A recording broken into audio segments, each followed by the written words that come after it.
Hey, what's up, everybody? Welcome to another episode of the Cigars and Everything Else podcast. We're in episode 98. My name's Jared. I got Denzel with me. And this week, we're going to get into a little cigar talk and a little bit of everything else. But before we do so, let's honor this week's episode 98 to some athlete that wore number 98. Do we have anybody? We actually do have somebody. You know, I was actually hoping to find some football players that wore 98, but I didn't find anybody significant. I found a bunch of players, but no name that resonated with me. Not even in hockey. I didn't find any names that resonated with me. But, however, I did see a name that I was familiar with, and it comes from the NBA. Great world of basketball. Who you got? Jason Collins. It's a perfect time frame for him to be this episode guy, ain't it? Yeah, you got it, Jason. Jason Collins. Okay. I would just say that, you know, monumental individual for the world of sports. You know, I think his timing and his attributes to the world of the NBA was important. He's very brave of him, especially during the time he did it. Yeah. So shout out to Jason Collins. You know what I'm saying? Yeah. Revolutionary. I feel like this episode is gonna really end up having a theme, and I don't know if I'm gonna enjoy the theme that it's gonna have, because it's all just a theme of gonna ultimately end up being mediocrity. But we'll see. You know what I'm saying?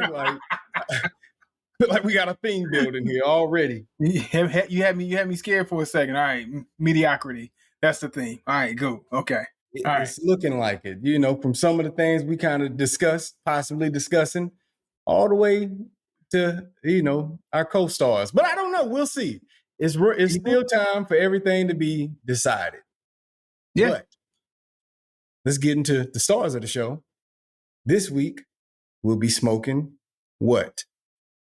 Now, for me, I have Emperor's Cut Jazz Series Trane. Okay. Trane, Trane, in honor of Coltrane. Because this is a cigar that's honoring, the jazz music. And it's supposed to align itself with the feel of jazz. I don't have any specs on it because this is a pretty obscure cigar from my understanding. Okay. But that's also part of what the theme is. This week we wanted to bring a little light to some lesser known cigars and, show some love to them. So let me ask you this. So have you seen that one before? That name sounds familiar. Emperor's Cut sounds familiar, but I can't say that I know for sure that I've seen that. But when you said Emperor's Cut, I'm like, okay, yeah, that sounds like a familiar cigar. But I know I've at least seen the name somewhere. I'm unfamiliar with it. It very well could be, and there's probably somebody who's more pays more attention to every single cigar they come across. And maybe I've come across the name, but right offhand, the name didn't stick with me. So, but this one is the jazz series from Emperor's Cut. Okay. Specifically what I have. I do know it's a Dominican cigar. I don't know if it's Dominican through and through or what, but I saw Dominican on the little thing. So in the cellophane when you peel it out, so I saw Dominican. Yeah. Well, let's hope that your stick is a jazzy one. You know what I'm saying? Jazz has a lot of flavor, a lot of smoothness, a lot of ease to it. Big fan of jazz, big jazz lover, a jazz head, as I like to call myself. So shout out to that. Coltrane, one of the greats. So that cigar, it better align itself. Hey man, you said it best. It better be smooth. It better be complex. I need some ninths and I need some 13ths in the mix. You know what I mean? But we're gonna see if I get a little bit of all of that. Yeah. I'm with it. All right, so man, we went with our lesser known cigars. And when you ask me, hey, what are we gonna do today? So I always got to tell you, hey, look, I pick up more than one, and I usually try to figure out where I'm gonna go. But then before the episode, before we decided to go on, we decided that we're gonna go with our lesser name cigar. I'm not gonna say no name, but lesser known name cigars. But however, I did have a pickup, and I hit you with the sigh because I was kind of hoping that I was gonna smoke this one today. I'm gonna show you what I grabbed, man.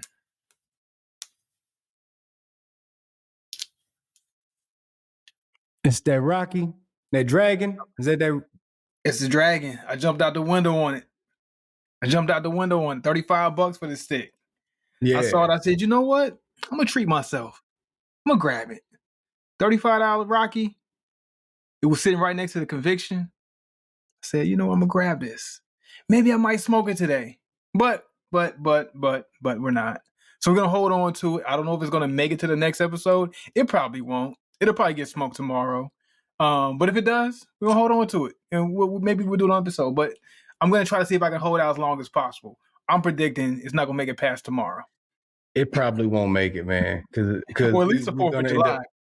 We're gonna end up missing next week's episode. So it ain't it's gonna be 2 weeks.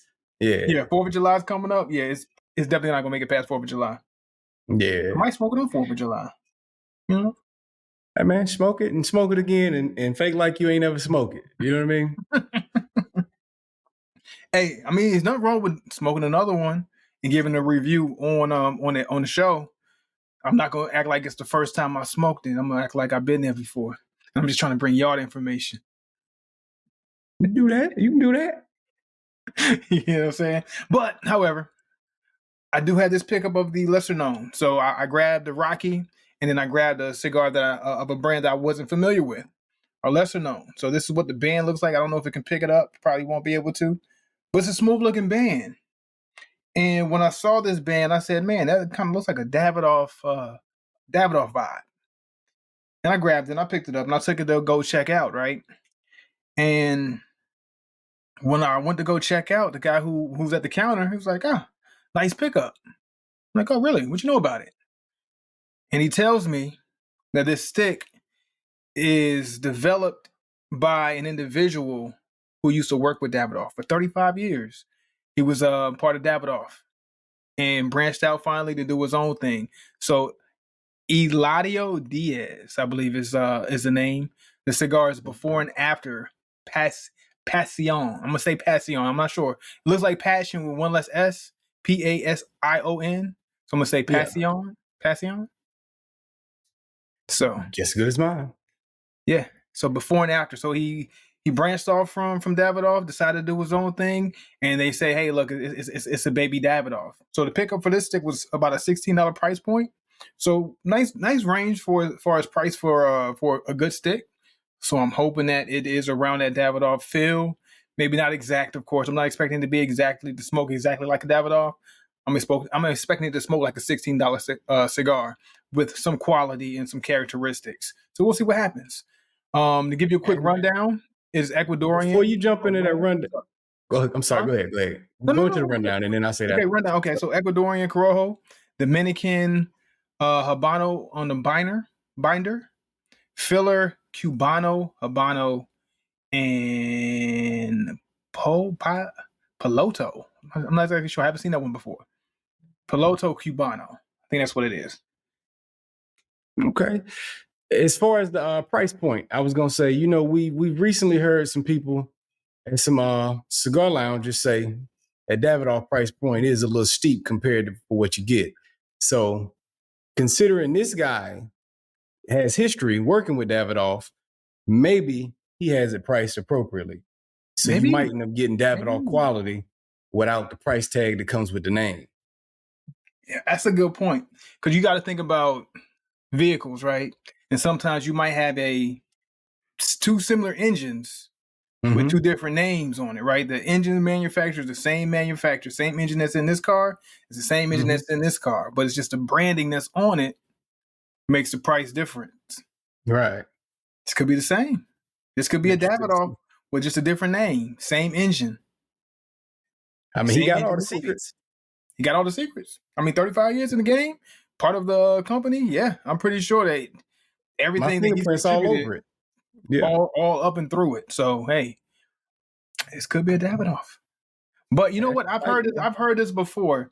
When I smoked the Mi Quiera, and they said, hey, this is the not poor man's, but the Liga Privada's rival or similarity, or hey, if you don't want to go get a Liga, go get this Mi Quiera. And it was not the same. It was not the same at all. So not even close, in my opinion. What'd you say the man's name was that makes this one? Eladio Diaz. And what's the actual cigar Before and company? after Pasion. Before and So after is their name? yeah. So before and after, yes. So before and after is the line of cigars. So the Okay. way the I guess the Never heard company before and after. and the cigar band is before and after by Eladio Diaz. Okay. Got a signature on there and everything. You know what I mean? So the band looks. I wish it came through better on the screen because it's Yeah. classy. It looks classy. It looks classy. You put a straight cut on that? Yeah, I'm going with straight cut. Straight cut. Yeah. So after I take this band off, I'm matter of fact, I'm gonna go ahead and get a picture of it right now. We can do this for the socials. Cap came off nice and beautiful. That was perfect. Boy, you get nice with it. Hey, what you gonna get started with? You got matches? Or you got a cedar stick? I'm gonna do cedar sticks. Cause you gotta get that some good treatment. You know, we gotta see what before and after working with. Lacio. Okay, I got a nice little video to put on the Instagram and all our socials, so y'all can get a good look at it because it's a sight to see. It's a sight to see.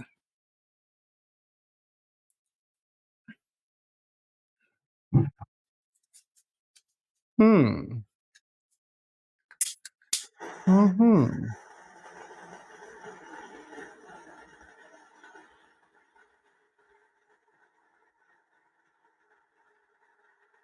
Okay, Emperor set a little mood here right off the bat.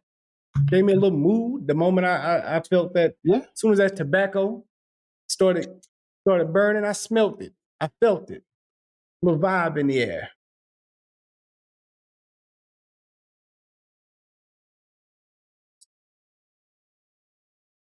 Smooth as cold train.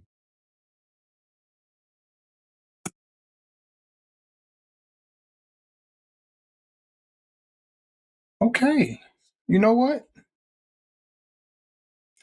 I'm not mad at this.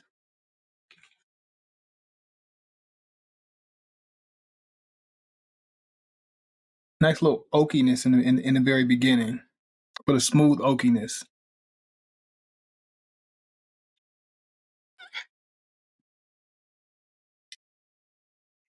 All right. Mm-hmm. Funny you say oaky, because there's the oakiness to this too. Little spice with some smooth oakiness. All right.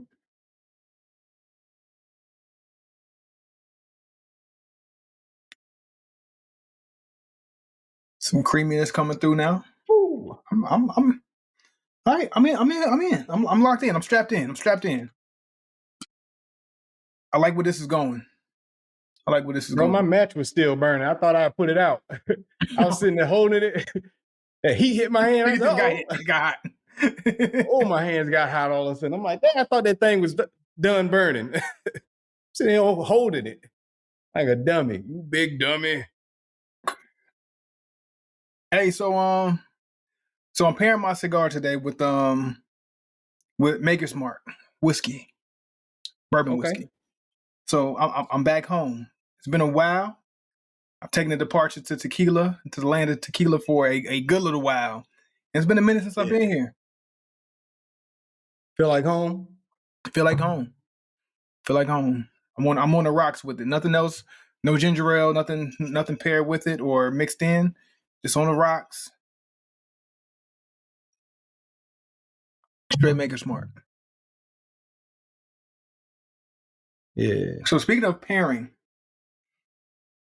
this weekend I spent some time with my cigar brother here. Yes, sir. And we had a pretty good weekend. It was a fun weekend. We had some adventures that we went on. And one of those adventures that we went on, we got to tour some grapes. Yeah. The process of grapes. Yeah. Meaning wine. And we got to learn some cool things, man. And kind of got to the idea of, you know what? might become more of some wine guys. Like we were on the path early on, talking about over a decade ago, of Yeah. exploring wines and walking down the line and trying to figure out where do we fit in with what we like with wines. Kind of had a little departure for a few years, but about 10 years ago, we were heavy on a trail as far as finding out how we enjoy wine, what kind of wines are there to enjoy, the different types of wines, and how are we pairing those with cigars. Dare So I say we went harder on wine than hard. liquor for a period of time. Yes, absolutely. And then Matter of fact, we flip-flopped I would say randomly. this. Like when I'm saying I'm coming back home, my first home, when it came to smoking my cigars, I would always have a glass of wine with my cigar. Before I jumped into pairing my cigars with liquor, it was always pairing with a wine, Sauvignon Blanc to be specific. You know, I kind of got not necessarily shamed out of pairing it with Sauvignon Blanc, but I would always get a look every now and then when I asked for some Sauvignon Blanc at the cigar lounge or whatever. Like, oh, you want some Yeah. Sauvignon Blanc? All the other dudes over here smoking. I mean, yeah, smoking their cigars with some whiskey or something. Some You know what I bourbon mean? or something. Yeah. And then the waitress comes, she brings me my nice little wine glass. And I'm sitting there, sipping my Yeah. wine, smoking my cigar. So that's honestly my real home when it comes to how I used to enjoy my cigars. It was always a glass of Sauvignon Blanc with my stick. Rocky Patel Edge, by the way. Yeah. The So light went that was on. the vibe. Yeah. So talk to me about it, man. How'd you feel? How'd you feel kind of coming back to that area of, you know what I'm saying, learn about wine and kind of bringing it back to the beginnings?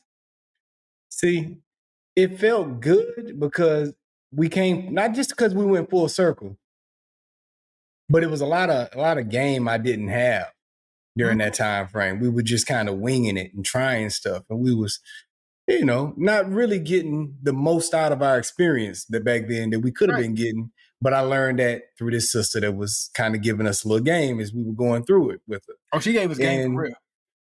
yeah, and we picked up on all of that game and we got to implement it. And you got to see the difference between the way we were doing it versus the way it's intended to be done. And it was like, oh, it just got my antennas up, man. And it came full circle because it connects to what we do today. Yeah, Like, so it does. our palates have become developed through these cigars and actually making an attempt to focus in on what we're picking up on. So we weren't doing that with the wine back then, nor were we doing that with our cigars in the beginning. It was just whatever it came as, we just took Yeah. it for what it was in the overall enjoyment of the experience. Now we can get a whole nother level of enjoyment out of it. And as she was doing this and I'm doing it with the wine, and I'm like, okay, I feel like I got a little leg up on the game now because I kind of do this with cigars. Now I can just bring both. I felt like I could merge these two worlds. And I forgot how good it is to get a nice wine buzz too, man. A wine drunk is different from liquor drunk. Nice little buzz. Nice little buzz. Nice little buzz. Yeah. Yeah. It's much more manageable, enjoyable. Mhm. Next day, not as overbearing is what you get when you're dealing with liquor. Yeah. It's a lot more forgiving. And I can see why, you know what I'm saying, those people in the wine company, they I mean the wine Kind of community, connoisseurs, the community Yeah. of people who would like to enjoy wine, I can see why. Mhm. Whether it's you like to get your box of wine in, or you know what I'm saying, you got your glass and you're going down a whole bottle of wine. I can see why they do it. You know what I'm saying? It's especially when you find Twist, your, cap, cork, all the all of same. that. We learned this. I thought in the past you was, going a little lesser if you didn't have a cork. Mm-hmm. Apparently there's no difference between that, a box, and a twist off cap. Yeah. Other than y'all fall for it. Right. You know what I'm saying? Kind of like with the bands and the brands. They try to tell y'all what's better than actually trusting your palate. Trust your palate. The way she explained to us was, how do you know a good wine from a bad wine? You taste it. You drink it. You prep it right. Get your tasting notes. You smell it, and that's how you know whether it's twist or cork or box. It don't matter. So it was cool to see, man. It was cool to see. Like that brought me back to that genesis. Like, man, I should never stop with my Sauvigons. I'm back. I'm back on the. I'm in the game. I'm back. Yeah. I'm back. Yeah. Learning your regions. Same game as what we do over here. We have our regions we prefer when it comes to tobacco. It's the same thing with these grapes. Whether it's French or Learn Italian or whatever, same way. Spain, Honduras California, wherever you get them from. yeah. Yep. Same concept. And eventually, if you continue to trust your palate, you figure out what you enjoy. Mm-hmm. Like, and we figured out some of the regions we enjoy, some of the type of rappers we enjoy, and now I'm like, that got me excited to do this same thing. Do you like your dark grapes? Do you like your light grapes? You know what I'm saying? Dark rap, Maduro rapper, Connecticut. Yeah. You know, it's the same. It's the same. Same game, man. So, hey, look, I'm with it. We akin, and this whole time we didn't realize it. Actually, in reality, we're more closely related to the wine community than we are the liquor community. But we'll go with the liquor community because you feel like you on some man stuff when you drinking some bourbon or some whiskey to go with it. But in reality, what we do is more closely akin to wine. Hey, so for the men who drink wine, I say drink your wine and enjoy your wine. Don't. What's the difference? Like it's just one's deciding to use grapes, the other one's using wheat or whatever. You know what I'm saying? What's wrong with it? Enjoy it however you like to enjoy it. But quick segue. We do know there's one individual who loves wine. Who was that?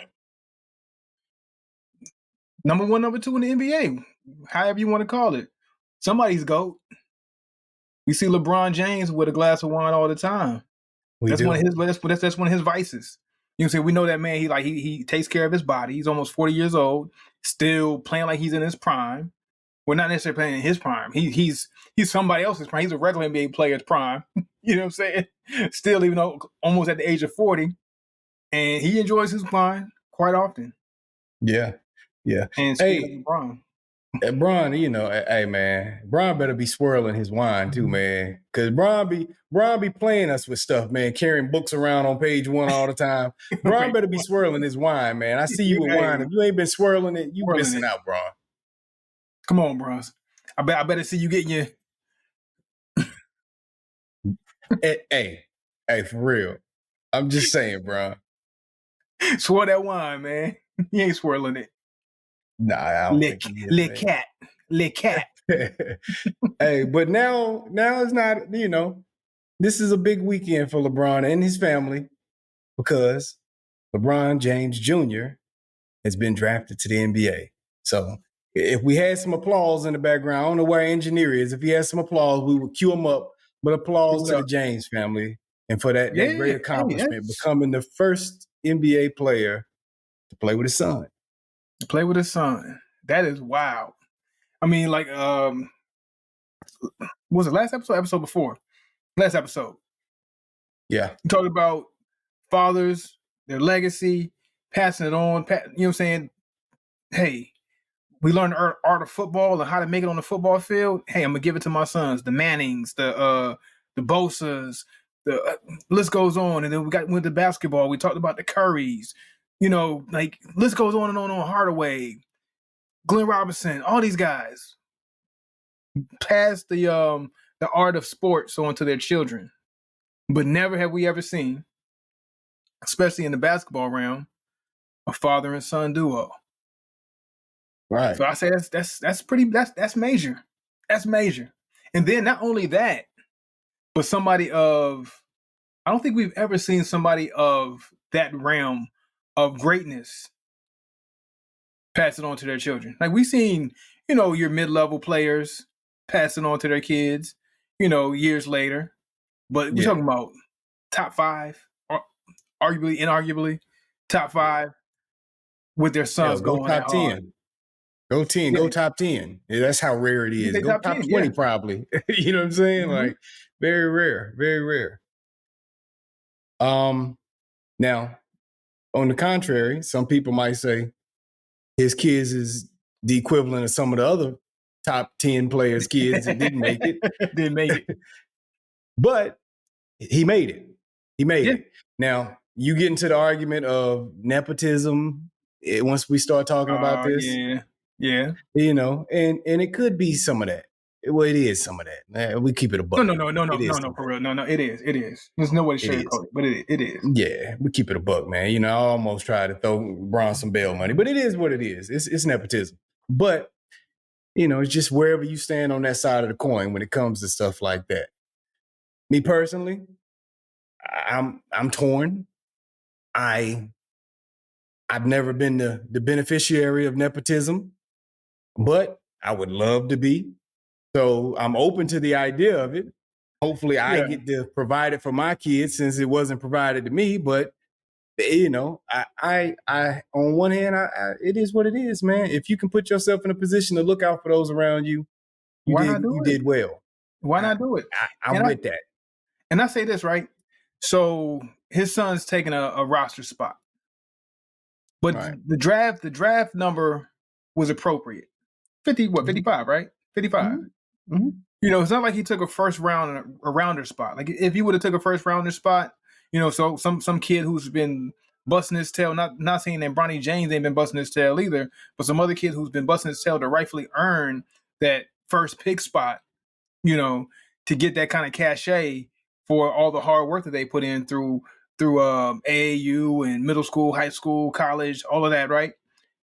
He took, you know what I'm saying, second round, 55th pick.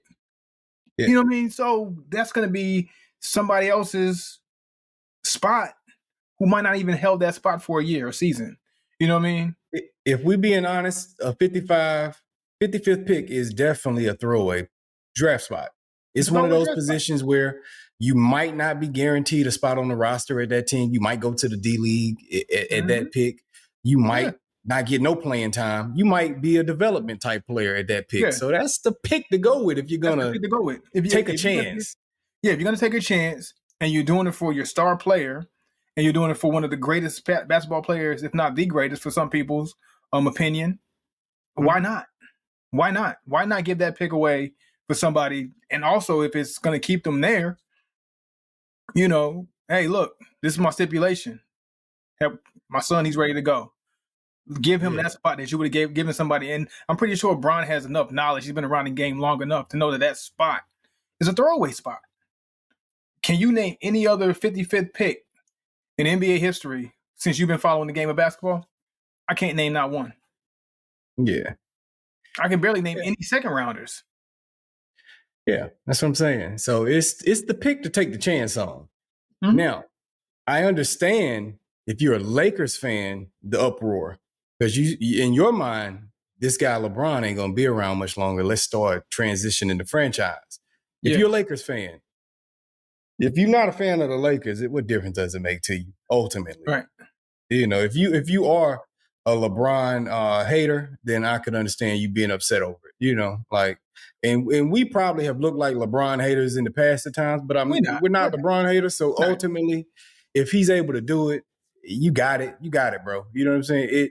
It don't help towards how your image and how people view you, but they kind of already got their mind made up anyway, most people. So, hey man, do what you do. Like, hey, look, I just hope that his son, I hope Bronny, this is my concern for Bronny. Mm-hmm. LeBron to the side. For Bronny James, I hope that because your path, and we keeping it a bean, so I'm gonna say your path has been easier. And I don't like saying people's path has been easier. I don't like that. But his path is easier in the sense of you're coming off of heart issues, a really poor season because of your heart issues. Maybe you're a better player than that, but your numbers say you average 4 points a game. Yeah. So therefore, the fact that you got that opportunity, we know what that is. Now, most players that father isn't LeBron James that can't get them that opportunity would have to stay in college again because he's 19. He's a young kid. They would have to stay in college again, prove it the next season, then go into the draft, maybe not get picked up, maybe go overseas, build their name, their reputation, and come back and give it another shot. Which is he got to bypass that, which is why I said he had an easier route because he got to bypass that. That's the only reason I'm saying he had an easier route. Yeah, I was like, okay, where's it? I see exactly where you went with that one, and I like that. I like that stance because honestly, you know, basketball is a business, right? Right. Sports is a business. They're in it to make money. They're not in it to lose money, really, honestly. But any player, any kid trying to make it to the league, especially even coming off the heart condition, and this is not to sound harsh or anything, but most teams aren't gonna be willing to take that chance. You know what I'm saying? Right. Are you 100% healthy? Are you mentally there all the way? If that happened to anybody else and they work themselves back, somebody else is going to want to sit back. No, I need to see more so I can make sure that when I make that investment on making that draft pick, that's a solidified spot and that guy got what it takes to get it done. Or his health issues aren't going to be a hindrance in the near future or later future. You know, they're looking at their investments. These basketball players are investments when it comes down to it. So most players would have been passed up just because of the situation. And then also the performance. Not saying that he didn't get out there, he didn't put in work, but the numbers speak for themselves. You know, you would have had to, like you said, play another year or even 2 years to go ahead and prove it. Coming out as a junior, you know what I'm saying, years past, that was a nod. You came out a year early.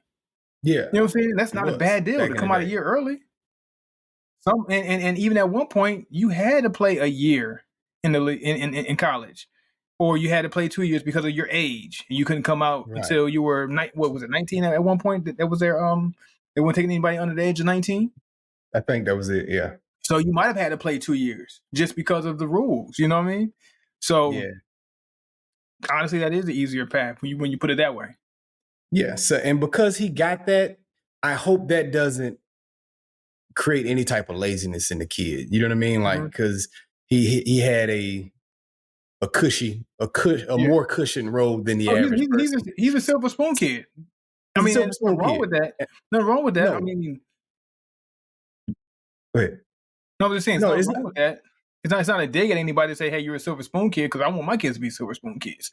Right. Trying to make it, you know what I'm saying? But at the same time, you want to give them that leg up, but you also want to teach them work ethic to make sure that they use that silver spoon to be a benefit. Like we see in other industries. You know, you see kids and they get handed the keys to the business, even though they were silver spoon kids, and still take that business to higher heights because they got a work ethic along with having that silver spoon. Okay, I got a leg up, but then I still have work ethic, and I can take this from a 10 to a 20. You know what I mean? But we also see in so many cases that where kids are silver spoon kids that I ain't got to do this. I ain't got to do this. I got a Rari at the crib already. I got a Rari at the crib. Yeah. Come on, Bronny's Coach, one of those kids that ain't got to do it. He ain't got to come out of college early. He didn't have to do none of that. It ain't like his father that had to do it. So I hope that he got that. I hope he got a Mamba mentality. To really go out here and show and prove I earned my spot. Because I would love for him to be, he ain't got to be his father, but I would love to see him be great. I would love to see him be great and do something with this opportunity and not just say I made it. You know what I mean? And that's good enough. You know, so we'll see what he got in him, because none of us really know at this point, because he just ain't been that type of player thus far that we got to get a glimpse into who he really is yet. And it's scary to see that he hasn't proved that on the collegiate level, and he's on the pro level now. Yeah, with all eyes on him. His father had a lot of attention on him, and he overachieved. And I would like to see that he can do the same thing. Hopefully so. And I don't think there's anybody, just like you said, he's not his father. Nobody's expecting. I don't think anybody has that expectation that you need to be LeBron or better, or even close in the same stratosphere. I don't think anybody has that expectation of him. No, I don't. But we might all not have that expectation for the wrong reasons, you know, because we all sleep on him, you know, but prove us wrong. I just hope he got that dog in him to prove us wrong. You know what? That's really what I'm saying. Just prove us wrong. Yeah, because we don't believe in you, but I want to believe in you. Yeah, if you had that Mamba mentality, they're not expecting me to be great, but watch what I'm going to do. I hope the kid got that in him, man. And honestly, I think that more people are expecting him to be, not saying disappointed or let down, or for him to be a bust, but they're just, nobody's expecting to see greatness. And I hope he uses it as a chip to say, you know what, they're not expecting to see greatness, but watch what I'm going to give. Yeah, because his draft report ain't speaking very highly on him, but they did the same thing with Steph Curry, and Steph Curry's all time now. So, but you know, a lot of that undersized and not athletic enough and not this enough. Yeah, they said that about Steph, man. They saying the same thing about Bronny. Steph had that tournament run though. He had that tournament run that He made proved it to us people say on a collegiate level. He proved it he can do it. Yeah. Well, they made it to what, on the the big Elite stage. Eight Yeah, that year I that think he they went went on. to the 8. Yeah, Yeah. he went on a hell of a run, and he gained a lot of fans. And without that, we wouldn't know him today. I don't believe, Right. but because he Right. did it But on the he big was able to give stage, you a glimpse. he showed us his greatness on the big stage. We have no glimpses. Zero. You know what I'm saying? A few buckets here and there. It's not a glimpse of, you know what I'm saying, greatness just quite yet. Yeah. So we'll see, man. We'll see. Yeah, man. Hey, I want to touch on something. Going back to his father, LeBron Sr., right? And I'm gonna bring up Mike to make the point, of what I want to make about him. But recently, there has come out a report saying, really taking a dump on Michael Jordan's '88 Defensive Player of the Year. I don't know if you've seen it. Are you familiar with this? No. So they've come out and they said that it was all stat padded, and Mike didn't deserve to be Defensive Player of the Year. Now, this is had it in the 80s. yes, and it comes from an interview with a guy who was responsible for keeping records of stats and stuff from that time frame. Okay. And they're using that interview, of course. Okay, I'll tell you what it is, and then I'll connect it to LeBron, where I'm going with this. But anyway, what it is they're saying that back in the day, the home team, the star of the home team, got the benefit on certain plays where there were potentially discrepancies on. So Michael was averaging 3-point something steals per game on the road. At home, he was averaging 5-point something steals per game. So, example being, if Mike pokes the ball out and Horace Grant picks up the ball, Mike would get credit for the steal for poking. If Horace Grant poked the ball out and Mike recovered the ball, Mike would get credit for the steal in the same scenario, because it was tradition at the time to give the home team star player credit for it at home.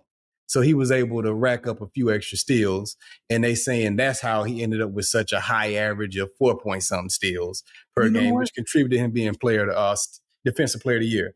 But go ahead. 3-point something is a lot of steals in the NBA. Yeah. You know what I'm saying? Yeah. Like, either way, let alone the 4 or 5. Yeah. And the 3 was honest, because that's on the road. Like, you know what I mean? So I say all that to connect it back to LeBron and say, I know this is LeBron fans who like to bring Mike down to lift LeBron up and stuff. And it's really unnecessary, because a lot of us, whatever side of the argument we on, we feel how we feel. It doesn't change, to me, how great of a defensive player Mike was, in my opinion, even if you threw him a couple extra, because you couldn't have threw it to him if he wasn't involved in the play. Yeah, so it is what it is with that. Now, here's where I said all that to bring this compliment to LeBron. Me being somebody on the side of the argument that Mike is greater than LeBron, and that's not getting into who's better or whatever else, just greater. To bring this connection, this analogy here, Muhammad Ali, Floyd Mayweather. Ali's considered greater. Floyd Mayweather, probably a better technical boxer. He did everything right technically, undefeated. Muhammad Ali still greater, because greatness is graded on what your performance is, the eye test, who we believe you to be as a man, and just how we feel about you as a man. A lot of that is compiled into greatness. So I think Mike's greater. But LeBron James, regardless of greatness, I think if you just look at his career versus any other athlete in the world as a story, just LeBron's career as a story. Way better story. Greatest story of all time in all of sports. Yeah. To me, my opinion. Yeah. I don't think there's a story that comes close to it as a story. Yeah. And that's my pat on the back to him. He came out of high school as this guy. In high school, Slam magazine cover. He's already better than all-stars in the NBA. We've been hearing about him since middle school. It's big hype for this kid. ESPN coming to his games, airing him on ESPN. And then he gets drafted number 1. He got Carmelo Anthony and Dwayne Wade in the draft with him. He still ends up being Rookie of the Year throughout that time. He takes this nothing franchise, not to mention he gets drafted to the team in the state he grew up in. Now this whole state's on his back. He dealt with all of this pressure, came out his first game, put up almost a triple-double, I think. You know what I'm saying? Like 20-some points, 9 assists, and so many rebounds. You know what I'm saying? Like, great performance. Went on to just continue to have this exciting story. He takes his team to the finals, comes across defeat against this team that's about to be this franchise. It's going to be this this dynasty in the making. He faces this dynasty in the making, touches defeat. Our hero loses. This is a great story that's being built. Tries again, goes up against this gargantuan Boston team. Well, not to mention, spanks Detroit in the midst of it in one of the most incredible moments we've seen in sports. Then goes up against this Boston team. They're too much for him. You know, they defeat him. His teammates is hitting his moms behind the scenes. It's just stress going on. Boom. We have the decision comes. Goes to Miami. Takes this fairly new franchise in the history of the league. Teams up, makes the greatest team we ever seen of all time. Chris Bosh, Dwayne Wade, LeBron James. Goes to the finals again. Tastes defeat after we thought it was going to be not 1, not 2, not 3, not 4. This is all entertaining television as a story. We were locked in, too. Our hero tastes defeat, but Miami is popping. It's on fire right now as a city. Then all of a sudden, on fire.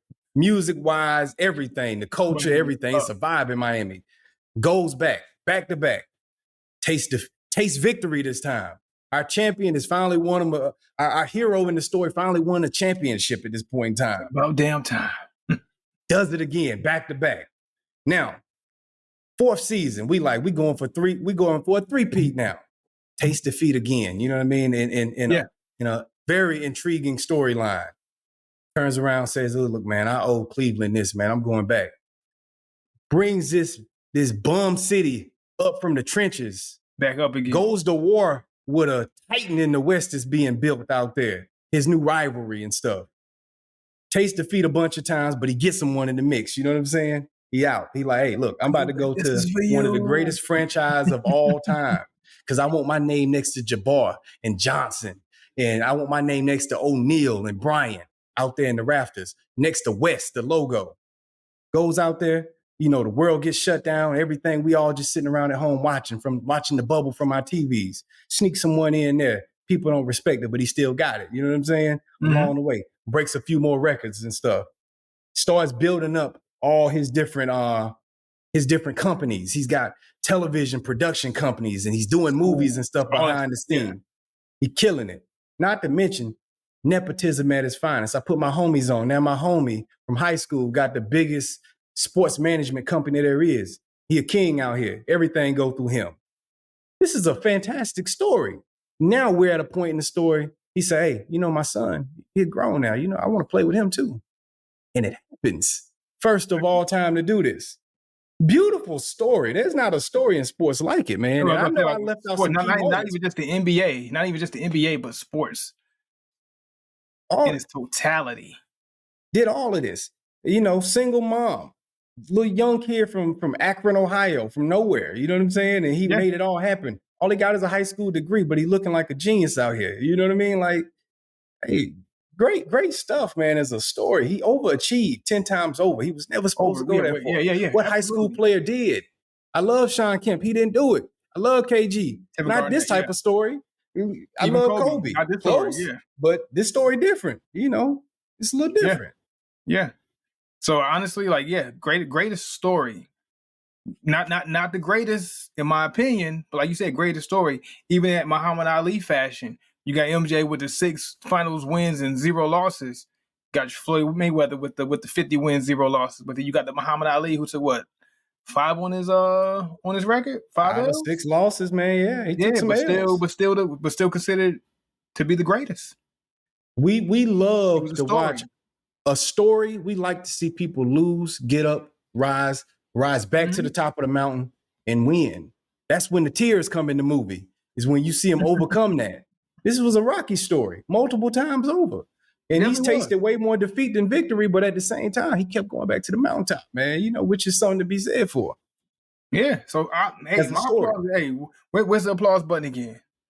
That's an applause. And when it's all said and done, when he truly hands off the keys to his son and say, hey, this is yours now.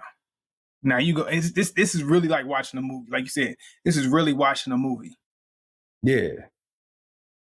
Yeah. Hat goes off to him, man. Hat goes off to him. And real quick, before we get out of here, talking about comebacks. Got another comeback to talk about. Let's get it straight into it. We got another comeback to talk about. So let's sigh.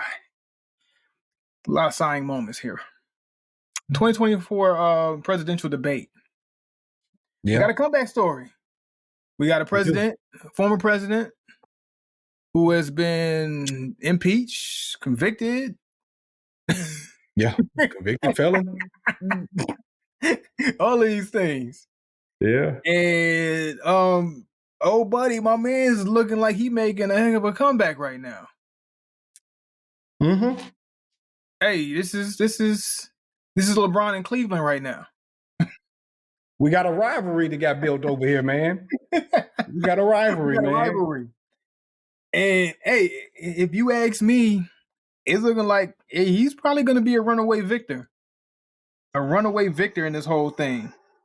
And for some people, it's what they want. And some people, it's not what they want. And for some people, it's just what we're going to have to accept. And I'm on the side of, this is what we're going to have to accept. Because, and you asked a question before we got started, is this the best we got? Is this our you know what I'm saying, the best that the United States could do as far as presenting world leaders? Mm-hmm. You know, and if you ask me, if he pulls this out, this is almost a story that rivals LeBron. Not really, but yeah. I'll talk about a comeback story. As the presidential story, it will be a very intriguing story, though. Very intriguing. Very intriguing. Because you went from being one of the most hated people ever to the new guy coming in, who came in with the benefit of being under Obama, who was this loved figure by a lot. You know, I'm not gonna say everybody, but just as a character, even if you didn't like him politically, he was appreciated as a figure. You know what I mean? Because he was charismatic. He was young. He was the handsome young president who had charisma and stuff. He had that riz about him. But he had the benefit of coming up underneath him and getting some of that residual love. And then he took over, and things kind of ain't been going the way most people like. And a lot of people, Joe Cool, still. Right? He used to be Joe Cool. He used to be Joe Cool for a little bit. Now, people are starting to feel a little bit of heat from the time he's been in the office, and some people turning on him. Some people still got his back. They like, hey, man, it ain't got nothing to do with him. It's other factors and stuff. Yeah. But a lot of people that had his back, in our community especially, you see a lot of black voters kind of starting to be like, hey, man, I felt a little more relief under Trump. I'm about to swing back that way and try that again, before I do another 4 of this. And then, so it's becoming an intriguing story to be like, you watch this guy Trump go from the most hated to a felon to potentially winning this whole thing, because now people are doubling back and becoming a fan of his out of nowhere randomly. Yeah. Intriguing story. Because like you said, like some people are looking back and saying, you know what? Some of us weren't doing too bad under Trump. I got a either way it is what it is. No, I'm just saying, like, some of us who, like, I was I would say on the military side. But it's typical for you, right? Yeah, I mean, for Republican presidents, it's typical for the military to do better under Republican presidents, just historically. Right. It's always been that way. Yeah. Hey, look, man, one of my homeboys sent me a message after the debate, and it was interesting what he said, because he's stomped down diehard Democrat. And he said, I didn't feel none of Trump's decisions in the moment when he was in the office. You hear all the craziness he's saying, you laugh at that, and it makes a lot of headlines, but I didn't feel none of his decisions. But I feel all of Joe Biden's decisions right now. Every time he make a decision, I feel it these days. And he's converting. And it's amazing to see that you can have lifelong people convert. Like, we got to that point. And maybe, look, we're not even speaking on the actual political moves that people are making and the decisions they're making in office, to be specific. People are just talking on a general level of how life feels. Because that's all any of us care about anyway, is how I feel in my day-to-day life. And when people are starting to feel different, man, Something's wrong. You know what I'm saying? Okay, well, let me ask you this though, because I do remember under Trump there being a feeling of chaos. I do remember that. It was And it was chaos. mainly because of the headlines. Mainly because of the headline. Yeah. And then his post presidential run, like after he was, not elected again, we saw some more chaos. And is it more so of, you break up with that girlfriend who was this was Toxic. chaos. Toxic. Yeah. That's the word. There you go. Toxic. But then you get with somebody who's I mean, they ain't as toxic, it don't feel like, but you're not feeling the benefit from it. You feeling maybe a little drained from it. It's not it's not exciting.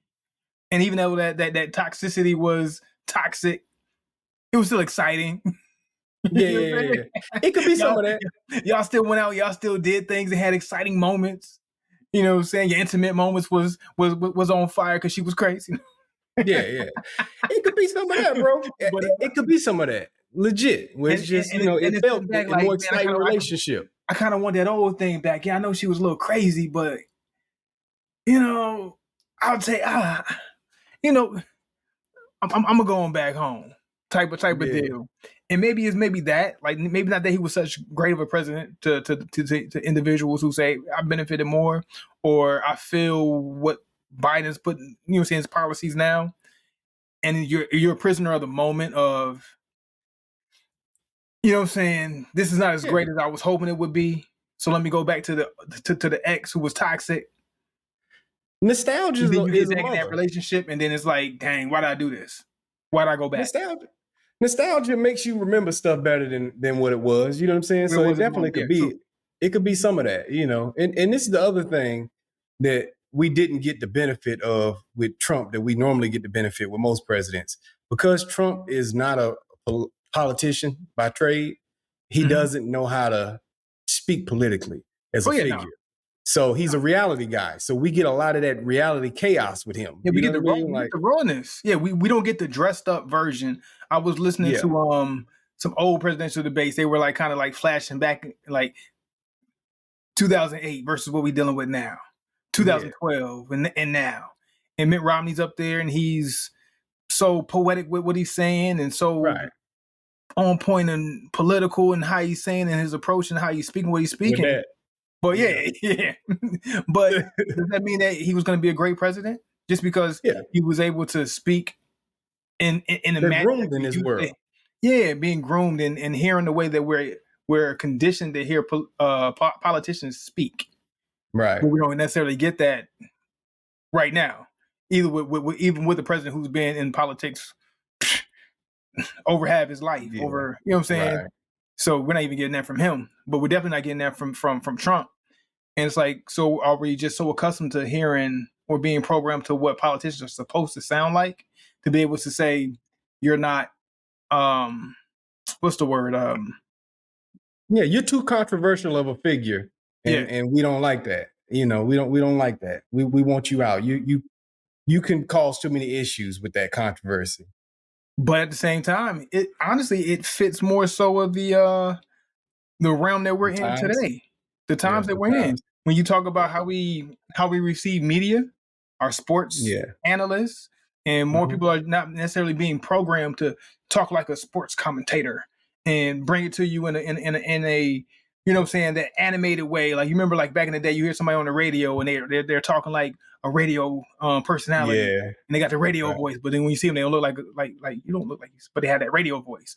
Or they're commentating or they're calling the game and they look like this and they sound like that. Now it's just everybody's normal with how they approach. The same way they would talk on the block, they're talking in these entertainment forums, whether it's ESPN or it is what it is with Cam and Mason and Gilbert Arenas. Like it's just regular now. Even with our musicians and like the way the mystique used to be with now it's just regular. And now we're getting that with our presidents. It's just regular guy just speaking regular talk of how he would talk if he's back in whatever Trump tower he's in with his people. Right. You know what I'm saying? That's a very great point. And that might be part of the intrigue to this guy. Is that we're in a time where what he does fits what the world's into. Yeah, it's a great point. I didn't consider that. I'll say this: that for those of us who still are from an older mindset, it's easy for us to look and say, is this the best we got? Because we look at one guy who's and I'll say this for me personally. This is where I stand, and this goes into conspiracy world. But where I stand is I think the president is the equivalent of the queen. Like you're a figure, and your say so is limited. You know what I'm saying? You're just a figure. But take the conspiracy out and just look at them as characters and stuff. You do start to wonder. And actually, this is a moot point because they both been president already. So I was about to make the point. You wonder if these guys are going to be able to deal with these type of people in foreign leaders and stuff like that. But they've already done it. They both done it. They both done it, and we both saw the work that they did. So it really comes down to which one did you enjoy your time with the most, or which one do you feel is more capable? But even that point gets killed because Joe doesn't look like he's going to make it another 4 years. When he's up there, it looks like you're voting for Kamala Harris. And when I say Joe ain't gonna make it, I'm not saying that Joe's gonna pass. I'm just saying that Joe is not gonna be in a condition by the third or fourth year to run the country, even if he is around. Like it just don't look like his mind is there. I'm not as familiar with the whole process, but is Harris not able to run because she's the vice president?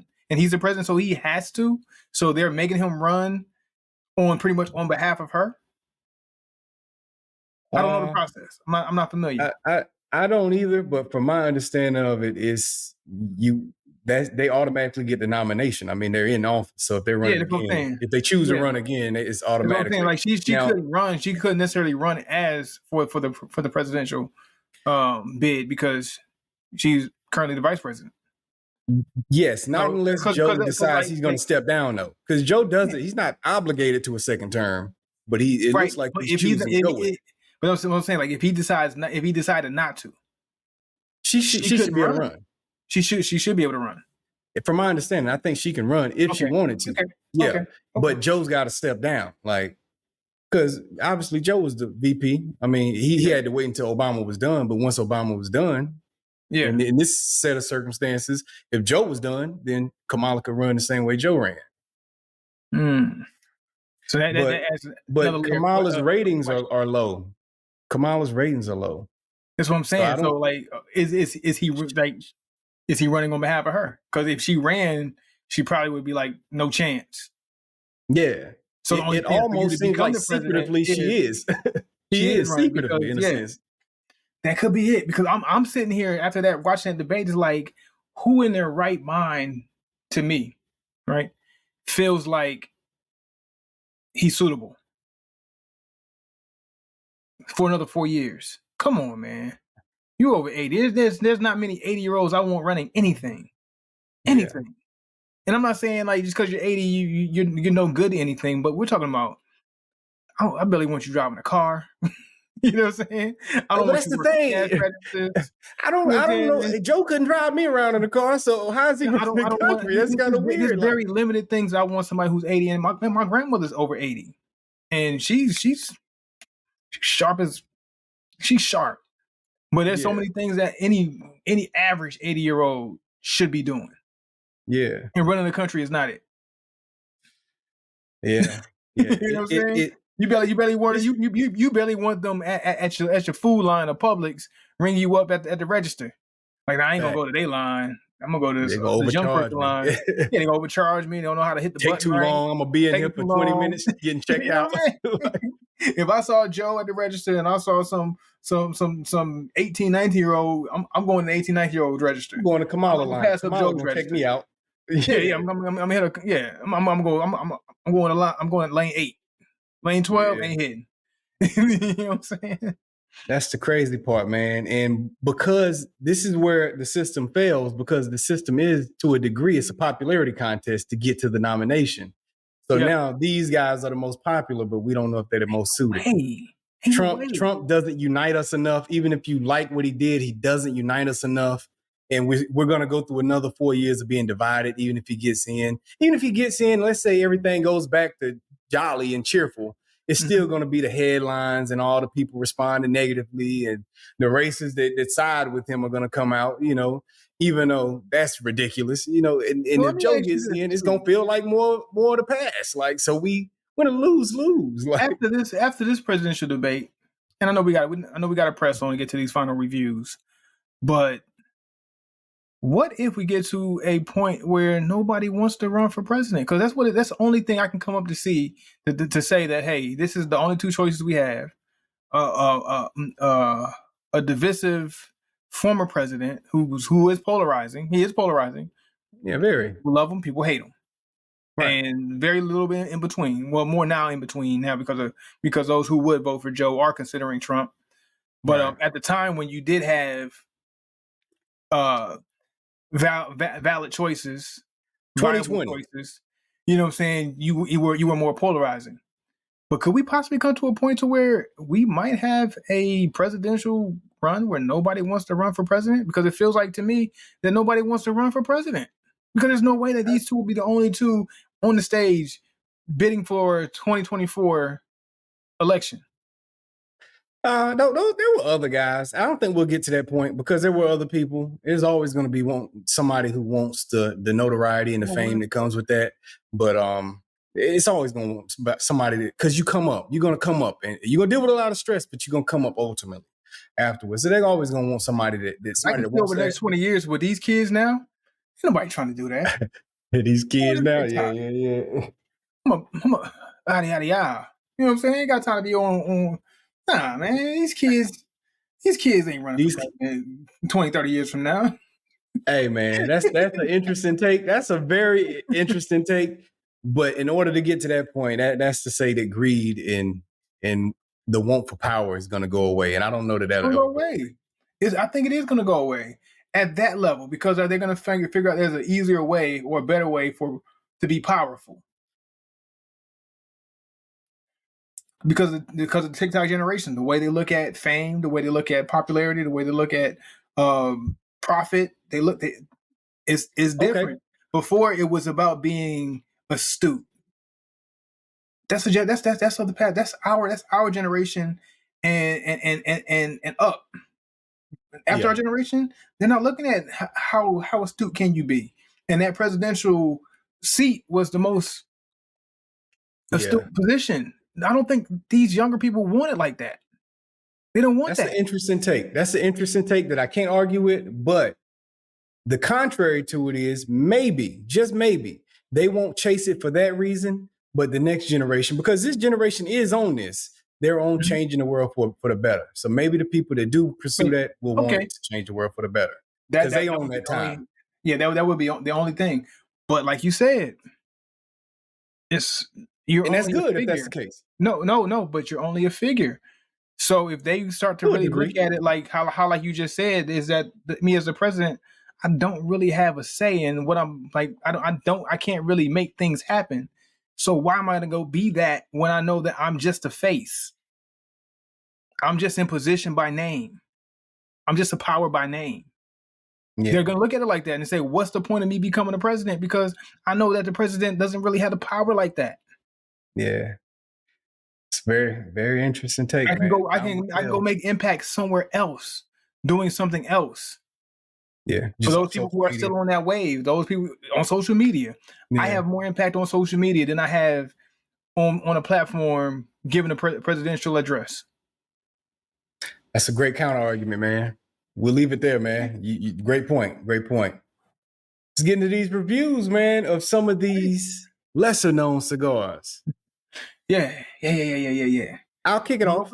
I'll kick it right, off go ahead. because you got, for me, we both got intriguing because I got the jazz stick Intriguing. and you're intrigued by that. But I think in general, overall, people would be more curious of what the former Davidoff. creator, well, not creator of Davidoff, but the former, worker with Davidoff came up with on his own. So for me, this week's cigar, the Emperor Cut Jazz Series Trane cigar right here. This stick started off with a lot of peppery notes. Okay, pepper. An interesting combination they chose. They chose pepper and cinnamon, which is you add the pepper, you add the spice, it hits hard when those two are coming through. You know what I mean? So, and that's to that jazzy element, I believe, because jazz has them crunchy chords and stuff. A lot of 11th and 13th chords in there, and you have them all compiled together, some crunchy notes and stuff. Crunchy voicings. That's what I feel like I got when I got that spice and I got that black pepper come through together. But also had some oakiness. Normally I would have called it woody, but the moment that you said that you were picking up on oak, I'm like, that's what I'm picking up on. That's more of an oak wood note. So I had some oakiness in the mix of that. Overall, though, smooth stick too. Once it got through that, it started to smooth out and had like a creaminess to it. Had a little bit of nuttiness in there. And while we were in the middle of one conversation, ending the LeBron conversation, I said, I don't know if you caught it, but I did that while you were talking. A citrusy zest came through on it right there. Okay, but it was nice though. It was a nice, well done. So that's another note that I picked up on. I would say, doggone, there was another note. And now that I'm in the middle of the review, it's slipping my mind what it was. But there's one more note in there that I picked up on, and now I can't think of it. But anyway, overall, this particular Emperor's Cut was a good stick. The ash only came off one time, so it's been holding the ash very well. And the ash was a little longer than this one right here. As you can see, I got a good burn going on a nice even line, so the construction is good. The draw's been fantastic on it. Good stick, man. Good stick from Emperor Cut. I think overall they have done a good job representing jazz by giving me a mixture of flavors, combining some harder, more bold, forward-hitting notes, and also giving me some smoothness at the same time throughout it. So they did play both sides of that well. Overall, in the beginning, I thought I was going to give this from 1 to 5. I thought I was going to go 3.8 on it. I'm going to switch it, and I'm going to give them the 4. So from 1 to 5, they are going to hit that 4. I'm going to let them slide right on in there or at it. So that's the coveted spot for us. Anything from a 4 and up, we look at it as a great cigar. And I would say this is a great cigar. Nice. 4. Coveted 4.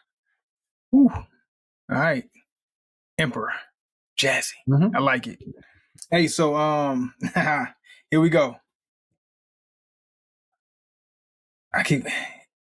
Eladio Diaz. I hope I'm saying your name right.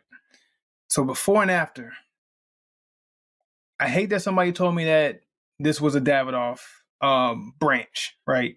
Somebody from Davidoff went out and branched out and did their own thing, because now I'm too tuned in, kind of like how I did with the Miquera, too tuned in to say how does it compare, and I hate that I was in the mindset of comparison, because if I'm comparing it, it fell flat.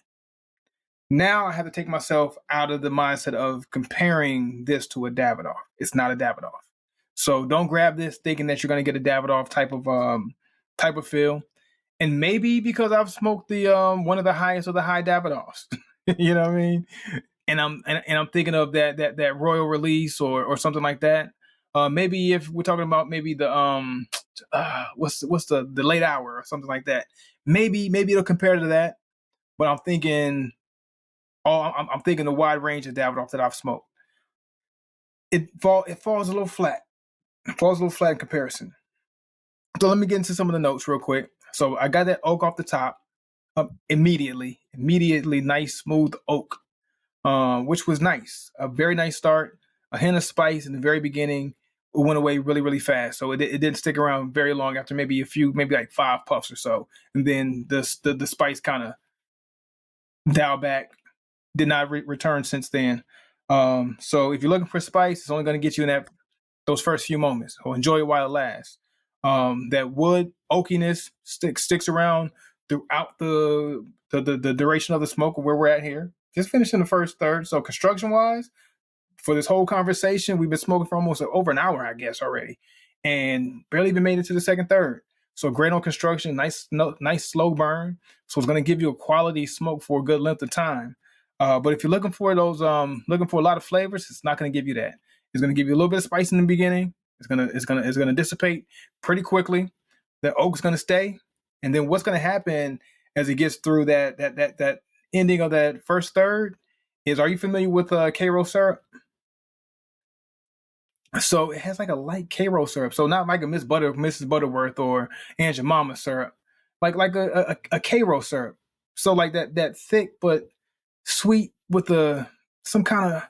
I'm trying to think how I can explain Cairo syrup for those who might not be familiar with Cairo or Cairo, however you say it. We always say it Cairo. I think it's Cairo. We always say Cairo.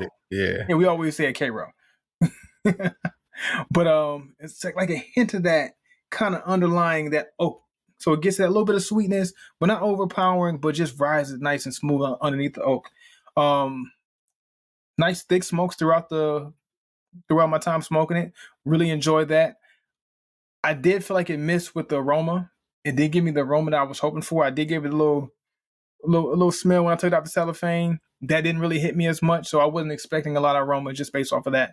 So it kind of met me where I thought where it would, but still disappointing because I love that aroma. I love having an aroma while I'm smoking.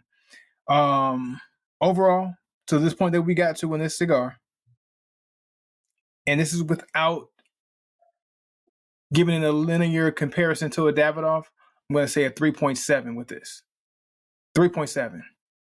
So just enough to get me over average. It's above average. It is an above average smoke, but not enough to say, hey, this is Davidoff level 4.5, 4.4, 4.3 or whatever. Not even a 4. But 3.7 to say, hey, if you're looking for a good smoke, it's going to give you good smoke. Going to give a quality, slow burn, good construction. Good smoke overall. Good smoke. But not a Davidoff. Man, I thought you were going to go 3.5. To be honest, I felt the 3.5 coming out. 3.5, 3.5. 3.7 is good. 3.7 is good. Yeah. I had to give it a bump. You ain't getting no sympathy points for that, did you? No sympathy points. No sympathy. Okay. I wanted to take it completely away from thinking Davidoff or whatever. So honestly, I would have taken more off if I was comparing it to Davidoff.